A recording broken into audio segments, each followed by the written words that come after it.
নমস্কার, ভিএসকে দক্ষিণবঙ্গে আপনাদের স্বাগত। আজকে আপনাদের সামনে একজন নতুন অতিথিকে আমি নিয়ে এসেছি। ওনার নাম দেবজ্যোতি চক্রবর্তী। উনি পেশায় একজন কেমিক্যাল ইঞ্জিনিয়ার এবং একটি কর্পোরেট সংস্থার সঙ্গে যুক্ত। এছাড়াও ওনার আরেকটি পরিচয় হচ্ছে উনি বেশ কয়েকটি বইয়ের সঙ্গে যুক্ত বিভিন্নভাবে। কোনো বইয়ের লেখক, কোনো বইয়ের সম্পাদক। তো আজকে আমরা যে বিষয়ে কথা বলবো বলে এসেছি সেটা বিশেষত ওয়াকফ আইন সম্পর্কে। এবং ওনার একটি রিসেন্টলি বই এসছে যেখানে উনি সম্পাদক হিসেবে কাজ করেছেন। বইটির নাম হচ্ছে ওয়াকফের করাল গ্রাসে। তো সেই বই থেকে কিছু আমরা তথ্য আপনাদের কাছে তুলে ধরবেন উনি। এবং বিভিন্ন বিষয়ে ওয়াকফ সম্পর্কে যে জিনিসগুলো আমরা কিছু জানি এবং কিছু জানি না, সেই ব্যাপারগুলো আমরা আজকে পরিষ্কার করব ওনার কাছ থেকে। তো দেবজ্যোতি দাকে স্বাগত। নমস্কার দেবজ্যোতি দা। নমস্কার। নমস্কার। দেবজ্যোতি দা, আমাদের প্রথম একটা যে প্রশ্ন আপনাকে করব সেটা হচ্ছে ওয়াকফ আইনটা কি এবং এটা কবে থেকে আমাদের দেশে চলছে, বা এর কি কার্যকারিতা আছে, যদি একটু আমাদের দর্শকদের ছোট করে বলেন। ঠিক। দেখুন, প্রথমত ওয়াকফ এই শব্দটা থেকে আমরা বুঝতেই পারি যে এটা একটি অ্যারাবিক শব্দ, আরবি শব্দ। তো ওয়াকফের একদম শুরু আম, ইসলাম ধর্মের প্রবর্তক হযরত মুহাম্মদের সময়কাল থেকেই। আমরা যদি ইসলামিক হিস্ট্রিতে যাই তাহলে দেখবো যে ওয়াকফ কথাটা এলো ওনারই একজন অম্বিয়া, তিনি একটি জমি কিনেছিলেন। এবং আমরা জানি যেহেতু আরব একটা এমন একটা জায়গা যেখানে প্রচুর পরিমাণে জলের অভাব বা শস্যের অভাব ইত্যাদি এগুলো ছিল। তো পয়গম্বরকে এসে তিনি জিজ্ঞাসা করেন যে এটা আমি কি করব, আমি একটি জমি কিনেছি। তখন পয়গম্বর বলেন যে এটি তুমি আমাদের এই যে উম্মতের জন্য, অর্থাৎ যে গোষ্ঠী, এই উম্মতের জন্য তুমি দান করো। ওটা ওখানে এমন ভাবে দান করো যে এটা ওপরওয়ালার জন্য বা আল্লাহর জন্য চিরকালের জন্য থাকবে এবং কখনোই সেটা আর কেউ ওখান থেকে হস্তান্তর করতে পারবে না, কেউ ওটাকে বিক্রি করতে পারবে না। ওটা ওই কাজেই, কওমের কাজেই ব্যবহার হতে থাকবে। মানে ওল্ডেস্ট হিস্ট্রি অফ ওয়াকফ যদি বলি, এটা দেখা যাচ্ছে। অর্থাৎ আহ, সেই দিন থেকে শুরু হয়ে গেল ওয়াকফের একটি ট্র্যাডিশন বলতে পারি আমরা। পরবর্তীকালে ধরুন একটার পর একটা যতগুলি নতুন নতুন খলিফা এসেছেন, তাদের সময়কালও দেখা যাবে ওয়াকফ ছিল এবং সেটি আইন সিদ্ধভাবেই ছিল। বিশেষ করে ওয়াকফের প্রভাব প্রসার দেখতে পাবো আমরা আমরা হারুন আল রশিদের নাম শুনেছি হুম হুম। তার সময়কালে, অটোমান এম্পায়ারের সময়কালে, এবং তুরস্ককে নির্ভর করে, তুর্কির উপরে নির্ভর করে যে অটোমান এম্পায়ারের যে বিস্তার, যেটা পূর্ব ইউরোপের একটা বিস্তৃত অঞ্চল জুড়ে হয়েছিল, সেখানে কিন্তু ওয়াকফের একটা বিরাট বড় প্রভাব, আইনি প্রতিষ্ঠা, যেহেতু রাজতন্ত্র বা খলিফাতন্ত্র তখনকার ছিল।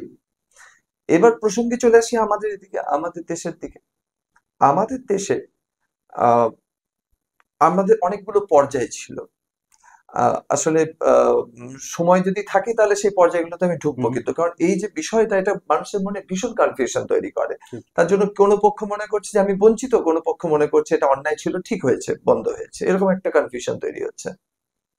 বিষয়টা হলো ভারতবর্ষের ইতিহাসকে এতটাই বিকৃতভাবে উপস্থাপন করা হয়েছে আমাদের পাঠ্যপুস্তকে, যার সত্যি আহ বেশ হাস্যাস্পদ ব্যাপার।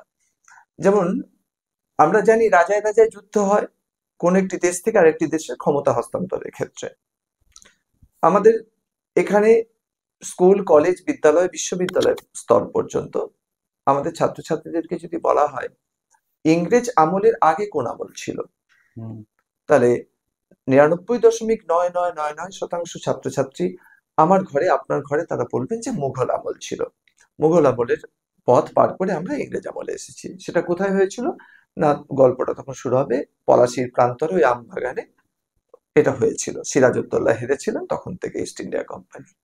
এই গল্পটা আমাদেরকে এতবার বলা হয়েছে যে আমাদের সকলের একদম মাউন্ট মস্তিষ্কের মধ্যে গেঁথে গেছে। গেঁথে বসে গেছে। এখন প্রশ্নটা হলো যে ইতিহাস সেটা যেটা প্রমাণ সাপেক্ষ, প্রমাণের উপর নির্ভর করে থাকবে। সেই প্রমাণটা বিভিন্ন রকম হতে পারে, কিন্তু প্রমাণ থাকবে। হুম যদি মুঘল আমল থেকে পাওয়ার ট্রানজিশন হয়ে ইংরেজরা এসে থাকে এই দেশে, সেটা একটা সুবা, মানে বাংলাকে সুবা বলতো ওরা, বা আমরা যেটাকে বেঙ্গল প্রভিন্স ওরা পরে নাম দেয় ইংরেজরা। তো বাংলা সুবার ক্ষেত্রে সেটা না হয় মানলাম 1757 খ্রিস্টাব্দ ফরাসি প্রান্তরে, কিন্তু বাংলা সুবা নিয়ে তো পুরো ভারতবর্ষ নয়। তো বাংলা সুবার ছেড়ে যে বিরাট বড় ভারতবর্ষ, সেই ভারতবর্ষে মুঘলদের তখন শাসন। আর বাংলা তো এক প্রকার স্বায়ত্ত শাসনের অধিকারী ছিল। মুর্শিদ কুলি খাঁ, আলীবর্দী খাঁ, আমরা যদি পরপর দেখি, বরং আলীবর্দী খাঁ তো রঘুজি ভোসলেকে ট্যাক্স দিতেন। আলীবর্দী খাঁ রঘুজি ভোসলেকে ট্যাক্স দিতেন, তাও বছরে 20 লাখ টাকা। তাহলে আলীবর্দী খাঁ তো মুঘলকেও ট্যাক্স দিতেন না, তো স্বায়ত্ত শাসনের অধিকারী ছিলেন এখানে। তার শর্তটা কি ছিল? মারাঠাকে দিতে হবে, মারাঠা রাজা রঘুজি ভোসলেকে ট্যাক্স দিতে হবে। যেটা আমরা ওই বর্গী আক্রমণের যে পর্যায়টা, ওটাও একটা ডিস্টর্টেড হিস্ট্রি, ওটাতে আর ঢুকছি না। তো তাহলে মুঘলদের সঙ্গে ইংরেজদের লড়াইটা কোথায় হলো? ইতিহাসের বইয়ের পাতা উল্টায় যদি দেখতে দেখতে পাবো যে কোথাও মুঘলদের সঙ্গে ইংরেজদের লড়াই নেই। ইং মুঘল ফাইট, ইং মুঘল ওয়ার, ইং মুঘল ব্যাটল বলে আমরা কোনো ব্যাটল পড়িই না। অর্থাৎ ইংরেজের সঙ্গে মুঘলদের কোনো যুদ্ধ হয়নি। অথচ মুঘলদেরকে সরিয়ে এখানে ইংরেজরা আহ, রাজা হয়েছে, শাসক হয়েছে। ব্যাপারটা তো তাই দাঁড়াচ্ছে। তাহলে এটা কিরকম শাসন পরিবর্তন হতে পারে? মানে এটা আদৌ যে সত্যি নয়, এটা বোঝার জন্য এইটুকু লজিকই যথেষ্ট যে এখানে মুঘলদের সঙ্গে ইংরেজদের কোনো যুদ্ধই হয়নি। এখানে বরং যুদ্ধ হয়েছে, শেষ যে যুদ্ধটা 1819 সালে হয়েছে, সেটি হচ্ছে তৃতীয় ইং মারাঠা যুদ্ধ, যেটা 1775 থেকে শুরু হয়েছিল। এবং এই ধারাবাহিকতা, 44 বছরের ধারাবাহিকতা এসে শেষ হয় 1819 সালে। অর্থাৎ এই লম্বা পিরিয়ড ধরে ইংরেজদের সঙ্গে লড়াই হয়েছে মারাঠাদের। আরো একটি তথ্য হচ্ছে যে আমরা এই যে যাদেরকে মুঘল বাদশাহ ইত্যাদি ইত্যাদি বলছি, এরা ভেসেল স্টেট ছিল মারাঠাদের, মারাঠারা এদের আন্ডারে ছিল না। এবং এটি খুব দায়িত্ব নিয়ে তথ্য সহকারে এটি বলতে পারি। একাদশ মুঘল বাদশাহ ফারুক সিয়ারের সময় থেকে এরা মারাঠাদের কর দেয়, মুঘলরা মারাঠাদের কর দেয়। তো মারাঠা এই এত বড় যে একটা গৌরচন্দ্রিকা করলাম, তার একটাই কারণ, আমাদেরকে যেভাবে দেখানো হয় আমাদের দেশের ইতিহাস একদমই তা ছিল না।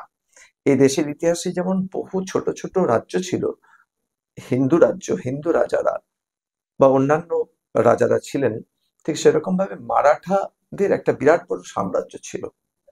এবং মারাঠাদের সাম্রাজ্যের বিস্তারটা কত বড় ছিল সেটা বুঝতে পারা যায় যে শেষ যে লড়াইটা হচ্ছে, পানিপথের যুদ্ধ হচ্ছে ইংরেজদের সঙ্গে মারাঠার। কি আশ্চর্য ব্যাপার! কোথায় মহারাষ্ট্র, কোথায় হরিয়ানার পানিপথ। পানিপথের থেকে পায়ে হেঁটে দিল্লি চলে আসা যাবে। দিল্লির মুঘল বাদশার সঙ্গে কোনো লড়াই নেই, লড়াই হচ্ছে মারাঠাদের সঙ্গে ইংরেজদের, তাও আবার পানিপথের মাঠে। তাহলে কত দূর প্রভাব ছিল মারাঠাদের, কত বড় সাম্রাজ্য ছিল তাদের। অথচ আমাদেরকে দেখানো হয়েছে মুঘলরা এটা করেছে। তো ওয়াকফ বিভিন্ন যে মুঘল বাদশারা ছিলেন বা অন্যান্য, যেমন ধরুন আমরা বিজাপুর দেখি, আহমদনগর দেখি, বা টিপু সুলতান হায়দার আলীর যে জায়গাটা, যেটাকে মাইসোর বলা হচ্ছে, মহীশূর বলা হচ্ছে, সেখানে দেখি। দেখুন, ওয়াকফ হচ্ছে শরিয়া লয়ের একটা পার্ট। শরিয়ত যেখানে চালু হবে, যেখানে শরিয়া আইন চালু হবে, সেখানে ওয়াকফ থাকতেই হবে। যেহেতু ইসলামের একটি বিশ্বাস আছে, বা এটি একটি অবশ্য করণীয় একটি কর্তব্য হচ্ছে সুন্নাতে রসুল। সুন্নাতে রসুল হচ্ছে যা রসুল করেছেন সেটির পদাঙ্ক অনুসরণ করে চলা, সেটি হলো সুন্নাত। সেই সুন্নাত তাদেরকে পালন করতে হবে। তাহলে যেহেতু এটা রসুলের একটি দৃষ্টান্ত, তার একটি আদেশ অনুসারে হয়েছিল, একজন আম্বিয়া এটা করেছিলেন, তাহলে সেই আম্বিয়া যেটা করেছিলেন, সেই আম্বিয়াটাকে সকলে, তার দৃষ্টান্তকে সকলে ফলো করে যাবে। সেটা কখন সম্ভব? যেখানে ইসলামিক শাসন আছে।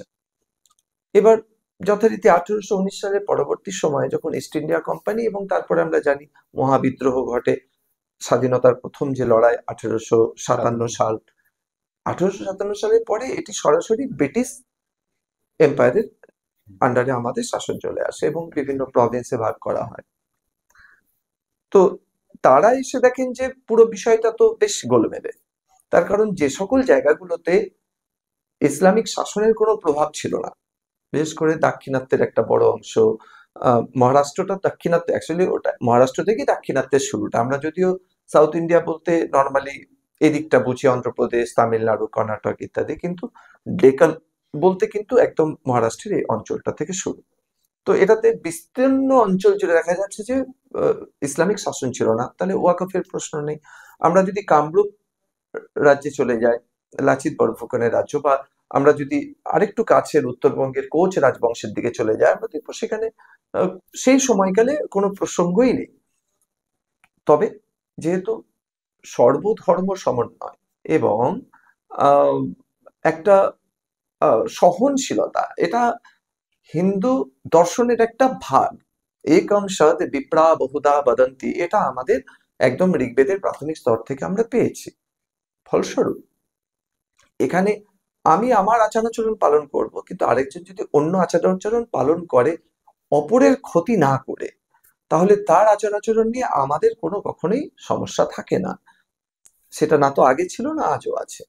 ফলে দেখা গেছে যে বিভিন্ন হিন্দু রাজাদের জায়গাতেও বহু জন তাদের ধর্মীয় কারণের জন্য একটা জায়গা, একটা সম্পত্তি দান করতে পারে, কিন্তু তার যে আজকের যে আমরা যে ব্যবস্থা ধরি, যেটা ল্যান্ড অফিসে যে ব্যবস্থা আমরা জানি যে একটা দলিল হবে, একটা ব্যবস্থা হবে, এই পুরো ব্যবস্থাটা তো আমরা ইংরেজদের কাছ থেকে পুরোটা নিয়েছি তা নয়, কিন্তু এটি বিখ্যাত ঐতিহাসিক ব্যক্তিত্ব আমরা জানবো, তার নাম টোডরমাল। রাজস্থানের মেবারের রানা ছিলেন টোডরমাল। টোডরমালের যে ব্যবস্থা, যিনি আকবরের সময়কালে, সেই ব্যবস্থাটি কিন্তু অনেকাংশে মানে কোন রকম তার বিকৃতি না ঘটিয়ে, যেহেতু ভারতবর্ষের জন্য সেটি খুব সঠিক ছিল, সেটি লাগু করে দেন এখানে ইংরেজরা। এবং আজও যারা এই ল নিয়ে পড়াশোনা করেন, ইনকাম ট্যাক্স নিয়ে পড়াশোনা করেন, তারা হয়তো আমার সঙ্গে এই কথাটি সহমত হবেন যে টোডরমালের সে ব্যবস্থা আজও চলছে। তার সাথে এবার ইংরেজরা তাদের সুবিধা দেখেছিল। তো প্রাথমিক দিকে কিন্তু ওয়াক অফ অ্যাক্ট বা ওয়াক অফ আইন ইংরেজরা এখানে কোনো কিছু রাখেনি। প্রথম যেটা আমরা দেখতে পাই সেটা 1919 সালের কাছাকাছি সময় দেখতে পাই, যখন দেখা যাচ্ছে যে কিছু ডিসপিউটস আসছে। তা হয়, জমি নিয়েই তো বিবাদ, পৃথিবীর অশান্তির শুরুটাই তো সেই জমি জায়গা সম্পদ থেকে, মানুষে মানুষে বিবাদ। এরকম বিবাদ যখন সামনে চলে আসে, তখন ইংরেজদের আহ যেহেতু এটা অ্যাডমিনিস্ট্রেটিভ ওয়ার্ক, তো প্রশাসনিক কাজকে সুষ্ঠুভাবে চালানোর জন্য রাজ্যে দেশের মধ্যে একটা স্থিতাবস্থার প্রয়োজন। সেই আকাঙ্ক্ষা থেকেই তারা 1919 সালে ওয়াক অফ আইন নিয়ে আসেন। সেটি আবার পরে বেশ কিছুটা রূপ পরিবর্তন করে 1936 সালে সেটা আসে। কিন্তু আজকে আমরা যে ওয়াক অফ আইন আমাদের দেশে দেখছি, তার সঙ্গে প্রায় আকাশ পাতাল তফাৎ। ওই আইনগুলোর বিস্তৃত পড়তে গেলে আমরা সেটা বুঝতে পারবো, আপনারা যে কেউ পড়তেও পারেন। না, 1956 সালে যেটা, 54। 54, হ্যাঁ, সরি, হ্যাঁ, 54-তে যেটা হ্যাঁ, প্রথম বোধহয়, মানে হ্যাঁ, স্বাধীনতার স্বাধীন, হ্যাঁ, পরবর্তীকালে যে 54 সালে যে প্রথম বোধহয় ওটা প্রথম আসে। অ্যামেন্ড হয়েছিল। না, অ্যামেন্ডো না, 1954 সালে যেটি তখন আমাদের দেশের প্রথম আহ, প্রধানমন্ত্রী জওহরলাল নেহরুর শাসনে যখন হলো, সেটি ওই 1936 সালে যেটা ইংরেজরা করেছিল, সেটিকে বেস পয়েন্টে রাখা হয়েছিল, ঠিক কথা, কিন্তু তার থেকে অনেকটা পরিবর্তিত করে 1954 সালে নিয়ে আসা হয়। আচ্ছা, মানে ওর সঙ্গে যেটা প্রাথমিকভাবে যেটা ছিল হুম, তার থেকে অনেকটা চেঞ্জ অনেকটা, হয়ে গেছে, অনেকটাই। এবং সেখানে কি আরো বেশি ছাড় হ্যাঁ, দেওয়া বা ইত্যাদি? আসলে ব্যাপারটা হচ্ছে যে আহ, যদি রাজনৈতিক দৃষ্টিকোণ থেকে দেখা যায়, আমাদের প্রত্যেকেরই, আপনার আমার, আমাদের প্রত্যেকের একটা দৃষ্টিকোণ আছে রাজনীতিকে দেখার, সমাজনীতিকে দেখার। জওহরলাল নেহরুর চিন্তা ভাবনাটা বহু অংশেই আমরা, এটা তো মানে একদম ওপেন সিক্রেট যেটা বলে, উনি কংগ্রেসী, সমাজতান্ত্রিক কংগ্রেসী ছিলেন। তো সমাজতান্ত্রিক বা সোসিওলজিক্যাল যে ভাবনাটা ওনার মধ্যে বেশি ছিল, এবং রাশিয়ার দ্বারা যথেষ্ট রকম প্রভাবিত ছিলেন। এবং এটি কোনো গোপন বিষয় না, উনি সেটা স্বীকারও করেছেন বিভিন্ন জায়গাতে। তো যার ফলে কি হয়েছে যে ভারতের স্বপ্ন উনি দেখতেন, যেটা গ্লিনসেস অফ ওয়াল হিস্ট্রিতে হোক বা ডিসকভারি অফ ইন্ডিয়া বইতে হোক, তিনি তার ঝলক দিয়েছেন। বা তিনি তার মেয়ে ইন্দিরা গান্ধীকে যখন চিঠি লিখছেন, বাবা মেয়েকে চিঠি লিখছেন, তার মধ্যে তার বহু ঝলক পাওয়া যায় যে তিনি ভবিষ্যতের কেমন ভারতকে দেখতে চেয়েছেন। সেখানে দেখা যাচ্ছে তিনি একটি সমাজতান্ত্রিক, একটি সাম্যবাদী রাষ্ট্র চাইছেন, যেখানে ধর্মের জন্য মানুষ একে অন্যের বিরোধ করবে না। আহ, কিন্তু আশ্চর্যজনক ব্যাপার হলো যে যে জায়গাটাতে মানে ওনার মতো ঐতিহাসিক ব্যক্তিত্বকে নিয়ে কথা বলাটা ধৃষ্টতা হবে, তবু আমার যেন কেমন মনে হয় একজন লেখক হিসেবে বা এই বিষয়টা নিয়ে আলোচনা করতে গিয়ে, যে উনি সবকিছু করেছেন, কিন্তু একটা জিনিসে হয়তো একটু গন্ডগোল হয়ে গেছে, সেটা হলো ভারতের সনাতন ঐতিহ্যের যে সাম্যবাদ, যেটা আমরা সাংগচ্ছদ্দম সাংবাদাদ্দম সাংবমানাংশি জানতম, একদম ঋগ্বেদের দশম মণ্ডলে যে সাম্যবাদের কথা আছে, সেটি হয়তো নেহেরুজি ঠিক মতো পড়ার সময় করে উঠতে পারেননি। যার ফলে কি হয়েছে, একটি বিদেশি সাম্যবাদকে মডেল হিসাবে সামনে রেখে উনি করতে চেয়েছিলেন। এবার যার জন্য 1954-তে যে পরিবর্তনটা, যে আইনটি উনি সামনে আনলেন, সেটি যদিও 1995 বা 2013-র যে অ্যামেন্ডমেন্ট, তাতে তাতে যে পরিমাণ তোষণের ভাবনা থেকে করা হয়েছিল, তার সঙ্গে 1954 শিশু, একদম শিশু, একদম মানে খুবই তুলনা করলে কিছুই তার স্তর না। তবুও তার ইচ্ছাটা এরকমই ছিল। এবং সে আইনের মধ্যে ওয়াক অফ, যদিও সেন্ট্রাল যে আমরা যে কেন্দ্রীয় ওয়াক অফ কাউন্সিল যেটা দেখছি, CWC, এটি তো ওই 1954 সালে প্রথম বিলে ওটা ছিল না, কেন্দ্রীয়ভাবে ছিল না, এটা রাজ্য সরকারের উপরেই পুরো দায়িত্বটা ন্যস্ত ছিল। একমাত্র কেন্দ্রের যেটা কেন্দ্রীয় সরকার, সেন্ট্রাল গভর্নমেন্টের ক্ষমতার এখতিয়ারের মধ্যে ছিল শুধু আইন প্রণয়ন করার ব্যাপারটা, বাকি কাজটা পুরোটা রাজ্য দেখবে, রাজ্যের ওয়াক অফ বোর্ড যেগুলো গঠন হবে তারা দেখবে। এটা যথেষ্ট লম্বা চওড়া একটা আইন, এতটা তো বলা এখানে সম্ভব নয়, ওয়ার্ড বাই ওয়ার্ড আমরা পড়তে পারি। 1995 সালে যেটা অ্যামেন্ড হলো হ্যাঁ। এবং 2013-তে আরেকবার হলো, হুম। তো এগুলোর মধ্যে কি বেশি পরিমাণে আরো স্বায়ত্তশাসন দেওয়া হলো ওই বোর্ডকে? হ্যাঁ, দেখুন, অটোনমি বা স্বায়ত্তশাসন তো খুব ছোট শব্দ হয়ে যাবে, মানে এই বিষয়টা মার্জনা করবেন। বিষয়টা হলো সব থেকে, যখন আমি এই বইটা নিয়ে কাজ করতে গিয়ে, সম্পাদনা কাজ করতে গিয়ে, ইতিহাসটা আমাকেও যথেষ্ট পড়তে হয়েছে, কারণ লেখক একধারে পড়েছেন, আমাকেও একধারে পড়তে হয়েছে। তো কয়েকটা জিনিস আমার মাথাতে বারবার মনে হয়েছে যে মানুষ এখানে যতটা মানুষকে অনেক বেশি পরিমাণে বিভ্রান্ত করার জন্যই এগুলো করা হয়েছে। কেন না, যদি খুব সাধারণ দৃষ্টিকোণ থেকে দেখা যায়, তাহলে বিষয়টা পুরো ধর্মীয়। যেমন আমাদের দেশে এত ধর্মের মাঝে ইসলাম একটি ধর্ম, এবং ইসলাম এটি একটি পন্থা। এই পথে যারা আছেন তারা তাদের মতো করে তাদের পদ্ধতি, তাদের যে পূজা প্রার্থনার পদ্ধতি তারা অবলম্বন করেন, এবং সাংবিধানিক অধিকার থেকেই তারা সেটা করেন। এবার আবার মজাটা হচ্ছে যে আমাদের সংবিধান যেটা সপ্তম তফসিল বা 7th শিডিউল, সেখানে কিন্তু ধর্মীয় প্রতিষ্ঠান যা খুশি তাই করতে পারে না। ধর্মীয় প্রতিষ্ঠান হোক, ট্রাস্ট হোক, সেগুলোর জন্য আইন প্রণয়নের অধিকারটা সম্পূর্ণরূপে কেন্দ্রীয় সরকারের, এবং তাতে রাজ্য সরকারেরও স্টেক আছে, এটা যৌথ তালিকাতে আসছে।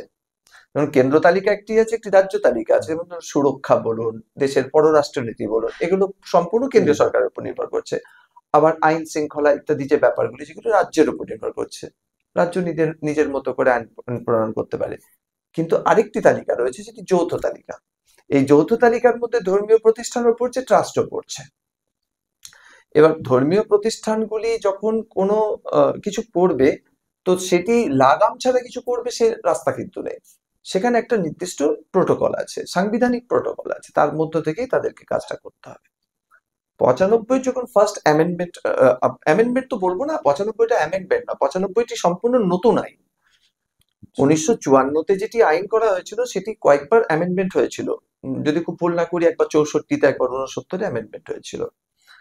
কিন্তু 1995, এখন যে আমরা আমাদের দেশে যে এখন আইনটা লাগু মানে ছিল, এই আইনের, নতুন আইনের আগে পর্যন্ত, সেটা কিন্তু 1995 সালের আইন।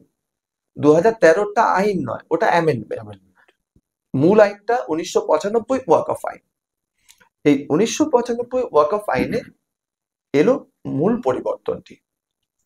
যেমন আজকে যদি আমার বাড়িতে আমরা 3 ভাই, একটা বড় চকলেটের ভাগাভাগি হবে, তো বিবাদ লাগলো, হয় ভাই ভাই বিবাদ হয়। সে বিবাদ লাগলে আমরা বড়দের কাছে ছুটে যাই, মায়ের কাছে বা বাবার কাছে, যে দেখো আমাকে রতন ভাগ দিচ্ছে না, কি সমীর ভাগ দিচ্ছে না। তো মা সেখানে, যেহেতু তিনি আমাদের থেকে বড়, সবার প্রিয়, তো তিনি সঠিক ভাগ করে দেবেন, এটা আমরা আশা রাখি মায়ের কাছে বা বাবার কাছে। তো রাষ্ট্রও তো তাই, একটা পরিবার। একটা রাষ্ট্রে যখন কোনো বিষয় নিয়ে বিবাদ লাগবে, তাহলে রাষ্ট্রের তো ঊর্ধ্বতন কর্তৃপক্ষের কাছে যেতে হবে, এখন সেই ঊর্ধ্বতন কর্তৃপক্ষ কে হবেন তার কতগুলো বিষয় থাকবে। তো গণতন্ত্র তো একটা পিলারের উপর দাঁড়িয়ে নেই আমাদের, হুম, অনেকগুলি তার পিলার। সংবিধান তার একটি পিলার, পার্লামেন্ট তার একটি পিলার, সমাজ মাধ্যম তার একটি পিলার, আবার আমাদের জুডিশিয়ারিও তার একটি পিলার। এই মোট 4টি পিলারের উপর আমাদের গণতন্ত্র দাঁড়িয়ে আছে। এবার কি আমাদের একটা বিশ্বাস হচ্ছে, ওই একটা হিন্দি সিনেমা দেখছিলাম, সেখানে বলছেন जज साहब যে इस देश में सबको विश्वास है जब कोई कुछ नहीं सुनेगा, पुलिस कुछ नहीं सुनेगा, नेता कुछ नहीं सुनेगा, सरकार कुछ नहीं सुनेगा, लेकिन कोर्ट सुनेगा। কথাটা খুব বাস্তব। আমাদের যখন আমরা জানি যে কোর্টে গেলে সাধারণ মানুষের জন্য ধাক্কা, একটা কেস আজকে রেজিস্টার হলে হয়তো আমি বেঁচে থাকতে থাকতে সে কেসের সলিউশনও হবে না, কিন্তু তবুও কোর্টের প্রতি আমাদের আস্থা প্রচুর, যে কেউ যখন আমার কোনো কথা শুনবে না তখন আমরা কোর্টের কাছে যাব, কোর্ট ন্যায় বিচার করবেন। ওই জন্য আমরা তাকে ন্যায়াধীশ বলছি, মহামান্য বিচারক বলছি। তো এই যে সম্মানের জায়গাটা আমাদের জুডিশিয়ারির, এটা আজও আছে। তো আমরা কোর্টে যাব। এখন পুরো বিষয়টা ওয়াকফ কিসের উপরে করা হয়? ওয়াকফ তো একটা মানুষকে করা হয় না। একটা মানুষ বা আমি আমার একটা হাতকে তো ওয়াকফ করতে পারবো না যে আমার হাতটা আমি ওয়াকফ হিসেবে দান করে দিলাম। ওয়াকফ দেওয়া করা হবে স্থাবর বা অস্থাবর সম্পত্তির উপরে, মুভেবল বা ইমুভেবল অ্যাসেটস এর উপরে।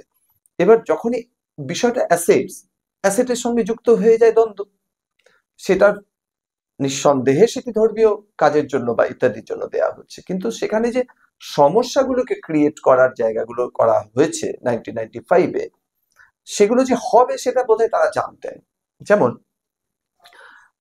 2013-তে, মানে এটা যেন একটা পর্যায়ক্রমিক ব্যবস্থা, অর্থাৎ 2013-তে একবারে আসা যেত, একবারে আসেনি, কয়েকটা স্তরে ভাগ হয়ে এসেছে। 95 কিছুটা আঘাত দিয়েছে, সেই আঘাতটা একটু শুকিয়ে যাওয়ার পর আবার 2013-তে খানিকটা আঘাত দেওয়া, মানে ব্যাপারটা এরকম করা হয়েছে। 1995 এরা করলো কি, যে ট্রাইব্যুনাল, যেটা ওয়াকফ ট্রাইব্যুনাল বলে আমরা জানছি, সেটার অটোনমিকে সুপ্রিম অটোনমি দিয়ে দেওয়া হলো। অর্থাৎ যেমন ধরুন, উম, আপনার যেটি বসত বাড়ি, গ্রামের বাড়ি, সেটি তাও কত, আপনার কত পুরুষ ধরুন 13-14 পুরুষ ধরে আপনার সেখানে বাস করছেন। কালকে যদি ওয়াকফ বোর্ড আপনার বাড়িটির দিকে আঙুল তুলে বলে দেয় যে এইটি ওয়াকফের সম্পত্তি, এবং ওয়াকফ বোর্ড সেটি তাদের রেজিস্ট্রেশন তালিকাতে দিয়ে দেয় এবং ডিএম সাহেবকে তার কপি জমা দেয়, তাহলে অ্যাজ পার 1995 অ্যাক্ট ডিএম সাহেব বাধ্য হবেন 30 দিনের মধ্যে সেই ব্যবস্থাকে লাগু করতে। সেইখানে যিনি বাস করছেন তিনি টেনেন্ট হতে পারেন, তিনি হয়তো ভাড়াতে আছেন সেখানে, বা তিনি নিজেই তার মালিক, তাকে সেই জায়গাকে খালি করতে হবে। আর যদি এটা খালি করতে পারেন তাহলে উল্টো হবে, অর্থাৎ তিনি ওয়াকফের টেনেন্ট হয়ে যাবেন, ওয়াকফকে ভাড়া দিতে হবে তাকে। এবং এই কমেন্সমেন্ট পিরিয়ডটা অনলি 30 ডেজ, এটা 30 দিনের মধ্যে ডিএম সাহেবকে এটাকে কমেন্স করতে হবে, প্রসেস চালু করতে হবে, এবং বাধ্য উনি, অ্যাজ পার কনস্টিটিউশন ডিএম সাহেব বাধ্য এটা করতে। এইবার আপনার মনে হচ্ছে আরে এটা কেমন বিচার হলো, আমার পূর্বপুরুষ এখানে 400, 500, 600 বছর ধরে এখানে আমরা বসবাস করছি, এবং এটা আমি একদম গল্প কথা বলছি না। তামিলনাড়ুতে এরকম বহু ঘটনা ঘটেছে, গ্রামকে গ্রাম ওয়াকফ ঘোষিত হয়ে গেছে, সে বিষয়ে পরে আসছি। তো আপনি ভাবতেন যে এ তো মানে ভয়ানক অনাচার অবিচার আমার উপরে। এবার অনাচার অবিচার যখন হয় আমরা সাধারণ মানুষরা কোথায় যাব? কোর্টে। কোর্টে যাব। কিন্তু বলা হচ্ছে না, আপনি কোর্টে অ্যাপিলই করতে পারবেন না, আপনি যেতে পারবেন ওয়াকফ ট্রাইব্যুনালের কাছে। যে ওয়াকফ ট্রাইব্যুনালের যারা থাকবেন সদস্য, 11 জন, তারা প্রত্যেকেই বাই রিলিজিয়ন তাদেরকে মুসলিম হতে হবে। দেখুন কতটা পক্ষপাত দুষ্টতা, দেখুন স্বাভাবিক ব্যাপার। আমি তার মানে আমি এটা বুঝতে হবে যে এই কথাটা বলার অর্থ এরকম নয় যে আমি বলতে চাইছি মুসলিমরা খারাপ। নো, এটা যারা এরকম বিকৃত করতে চাইবে তারা এটা তাদের কাছে। বিষয়টা বুঝতে হবে যে রিলিজিয়াস সেন্টিমেন্ট সবসময় কাজ করে। এটা আমার জন্য কাজ করবে, আজকে আমি একজন হিন্দু, আমার জন্য আমার রিলিজিয়াস সেন্টিমেন্ট কাজ করবে, একজন বৌদ্ধ হলে তার জন্য, এবং সেটা আমাদের সম্পূর্ণ সাংবিধানিক অধিকার। একইভাবে একজন মুসলিম ভাইয়েরও অধিকার যে তার রিলিজিয়াস সেন্টিমেন্ট কাজ করবে, এটা তার সংবিধান তাকে অধিকার দিয়েছে, তিনি সেটা পালন 100 বার করবেন। কিন্তু আজকে যদি একটা কোর্ট যে বিচার করবে যে এই সম্পত্তিটা আমার নাকি ওয়াকফের, সেটা তো একটা নিরপেক্ষ ব্যবস্থা থাকা দরকার ছিল। সেটি একটি পক্ষপাত দুষ্ট সংস্থা কি করে ঠিক করতে পারে যে ওটা আমার না ওয়াকফের? কিন্তু 1995 সালে যখন এই আইনটা পাশ হলো, তখন এই ব্যাপারটা মানে এত একটা মারাত্মক একটা আইন চুপচাপ পাশ হয়ে গেল, এই নিয়ে কোনো আলোড়ন হলো না, বা হিন্দু সমাজে কেউ জানলো না, বা কোনো প্রতিবাদ আন্দোলন হলো না, এটা কি হ্যাঁ, করে হলো? দেখুন, এমন নয় যে প্রতিবাদ আন্দোলন হয়নি। 1995 এই যে আজকে ধরুন অনেকে বলছে যে হিন্দু সরকার, নরেন্দ্র মোদী সরকার মানে হিন্দু সরকার বা হিন্দুত্ববাদী সরকার, এরকম একটা অপপ্রচার চলে আর কি। কারণ প্রচার অপপ্রচার যেটাই হোক চলে। 1995 সালের পৃথিবী, ভারতবর্ষ, আর 2025-এর পৃথিবী আর ভারতবর্ষের মধ্যে ভীষণ বড় তফাৎ হয়ে গেছে দাদা, তথ্য প্রযুক্তির কারণে। আজকে একটা জিনিস এখানে আপনি আমি বসে আলোচনা করছি, এটি ভাইরাল হতে সারা পৃথিবীর লোক দেখতে কয়েক সেকেন্ড লাগবে। তথ্যের এত সুলভ আদান প্রদান সেই সময়কালে ছিল না। হুম। আমার বেশ মনে আছে যে উম, আমি যখন ক্লাস 7-8-এও পড়তাম, তখন আমাদের একদিন পরে আসতো পেপার, মানে আজকের পেপার আমরা আগামীকাল পেতাম। মানে কলকাতায় আমরা পেতাম হ্যাঁ, সেদিন, কলকাতায় কিন্তু আপনারা পেতেন, বাইরে কিন্তু আমরা পরে। জেলা শহরগুলোতে যারা থাকতাম আমরা পেতাম না। 14 তারিখে পেপার আমরা 15 তারিখে হাতে পেতাম, তাহলে কতটা পিছিয়ে ছিলাম। তো এটা, তার ফলে কি হচ্ছে, মানুষের সেই অ্যাওয়ারনেসের জায়গাটা ছিল না। দ্বিতীয়ত দেখুন, আপনি, আশা করি আপনার খুব খেয়াল আছে, 1995 যে সময়কাল, সেই সময়কালটাতে ভারতবর্ষ একটা ভয়ঙ্কর অর্থনৈতিক সংকটের মধ্য দিয়ে চলছে। ভয়ঙ্কর, খেয়াল আছে আপনার? হুম। কারণ যদিও এমন নয় যে তার আগের যে সংকটটা, 1991 সালের যে সংকটটা, যেখান থেকে গ্যাট চুক্তি, যে আমরা ওপেন ইকোনমিতে ঢুকে যাওয়া, ডক্টর মনমোহন সিং এর অর্থমন্ত্রী হওয়া, পিভি নরসিংহ রাওয়ের আমলে, সেই সময়কালটা তো ভারতে তখন ট্রানজিশন পিরিয়ড চলছে। 1995 এসে এমন হয়নি যে আমরা আমাদের অর্থনৈতিক যে টানাপোড়েন তার থেকে বেরিয়ে আসতে পেরেছি। বিপুল পরিমাণ তখনও আমাদের বৈদেশিক মুদ্রা ভান্ডার একদম বলতে গেলে কিছু ছিল না। দেশের সোনা বাইরে প্রতিদিন পেপারে বেরোতো, এত টন সোনা ভারতবর্ষের বাইরে গেল, বিশ্ব ব্যাংকে ঋণ দিতে হলো ইত্যাদি।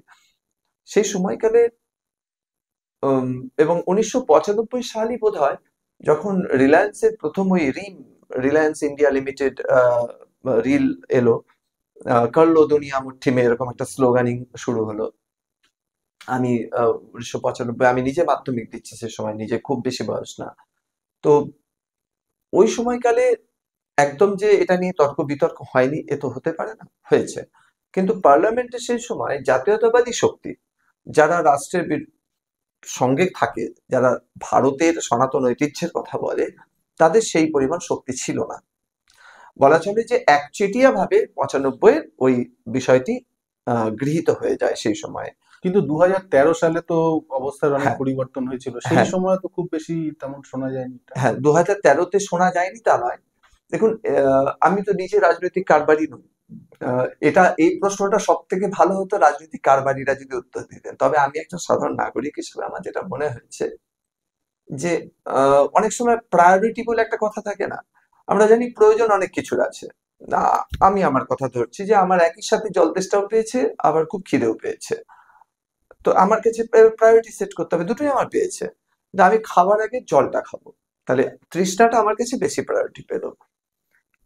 তো এক্ষেত্রে আমার যেটা মনে হয় যে 2013-তে তখন যারা এটা নিয়ে ভাবছে বা আজকে যারা এটা করছে, তাদের তখন বোধহয় প্রায়োরিটিটা, প্রথম প্রধান প্রায়োরিটি এটাই ছিল যে যেন তেন প্রকারেণ এই দেশ থেকে এই রিজিমটাকে চেঞ্জ করতে হবে। ভারত বিরোধী রিজিমটাকে চেঞ্জ করাটা খুব দরকার।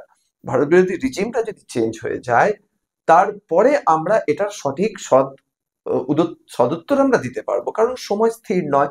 আজকে চাকার যে অংশটা উপরে আছে, কাল সেটা নিচে যাবে, আবার পরের দিন সেটা উপরে আসবে। তো উম, এর বেশি এই বিষয়টা নিয়ে আমার জানতাটা কিছু বলা সম্ভব নয়। কেন তারা করলেন না, এর সঠিক উত্তর তারাই দিতে পারবেন। কিছু আওয়াজ হয়েছিল, আমি পার্লামেন্টের কিছু আর্কাইভ নিয়ে কাজ করেছি এই বিষয় নিয়ে। সে সময় যে ডিবেট গুলো হয়েছিল, সেই ডিবেটে যথেষ্ট কথা ছিল। সুষমা স্বরাজের সেই সময়কালে ভালো বক্তব্য ছিল এটার উপরে, ছিল, আছে, অনেকেরই বেশ ভালো রকম কথা আছে, কিন্তু ডিবেট স্বীকৃত হয়নি আর কি, এবং পার্লামেন্ট অ্যামেন্ডমেন্টটা পাস করে দেয়। মানে যখন ওদের দেওয়া হলো ক্ষমতা, তখন বেশি কিছু আওয়াজ হয়নি, কিন্তু যখন ওটাকে সংশোধন হচ্ছে তখন এত আওয়াজ আমরা শুনতে পাচ্ছি। খুব স্বাভাবিক, খুব স্বাভাবিক।